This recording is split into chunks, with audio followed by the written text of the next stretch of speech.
ఊరగాయ మొత్తం నేల పాలైపోయింది. పిన్ని, నాకేం సంబంధం లేదు, అంతా ఇతని వల్లే. సత్య, నేనైతే ఊరగాయ చాడి నీ చేతికే ఇచ్చాను, అది నీ చేతిలోనే పగిలిపోయింది. నాకైతే ఏ సంబంధం లేదు. దీనికైనా ఖర్చు మొత్తం నువ్వే ఇవ్వాలి. అది కాదు పిన్ని, నాకేం చెప్పొద్దు, నేనేం విన్ను. దీనికైనా డబ్బులు మొత్తం నీ ఖాతాలోనే రాసేస్తాను.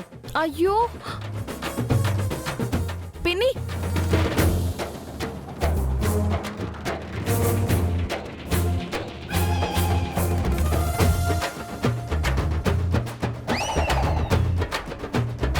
సత్య, కోపం వచ్చిందా?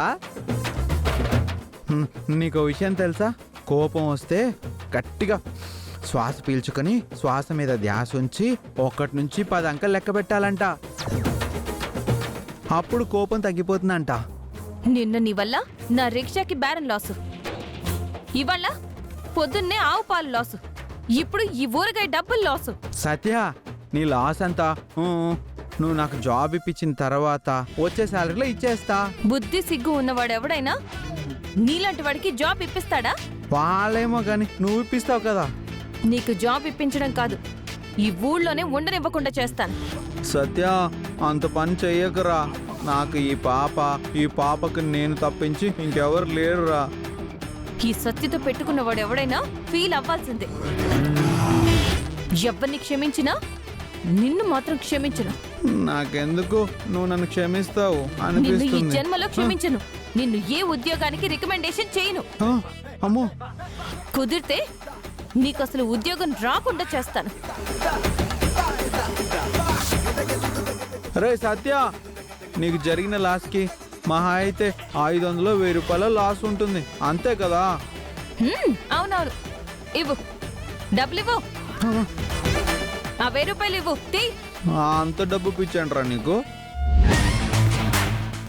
డబ్బు అస్సలు మంచిది కాదు తెలుసా. నా దగ్గర ఇంతకు ముందు చాలా డబ్బులు ఉండేవి. చాలా పెద్ద ఇల్లు, పెద్ద పెద్ద కంపెనీలు, కార్లు, నా చుట్టూ పనివాళ్ళు, చాలా డబ్బులు ఉండేవి నా దగ్గర. నువ్వు ఇంతకు ముందు పిట్టల దొర వేషం ఏమైనా వేసేవాడువా? నువ్వు ఎందుకు అలా అంటున్నావు నాకు తెలుసులే. నేను చెప్పేవన్నీ నిజాలే. నువ్వు ఎదురొస్తే నాకు నష్టం, నువ్వు నన్ను కలిస్తే నాకు అరిష్టం. నీకు సాష్టాంగ నమస్కారం పెడతాను, దయచేసి నన్ను కలవద్దు.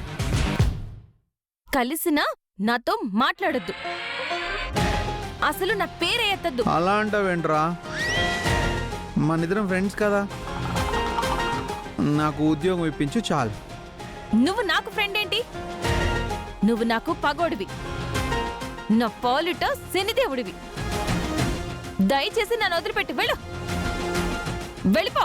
సత్య, ఏంట్రా అరగుండు మీ బాబు? నాన్న కళ్ళు కాంపౌండ్ దగ్గర తాగేసి పడిపోయాడు. మళ్ళీ తాగాడా? ఏ, నీ సంగతి తర్వాత చెప్తాను.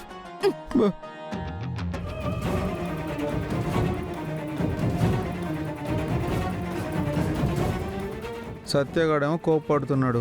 ఇప్పుడు నాకు ఉద్యోగం ఎలా వస్తుంది?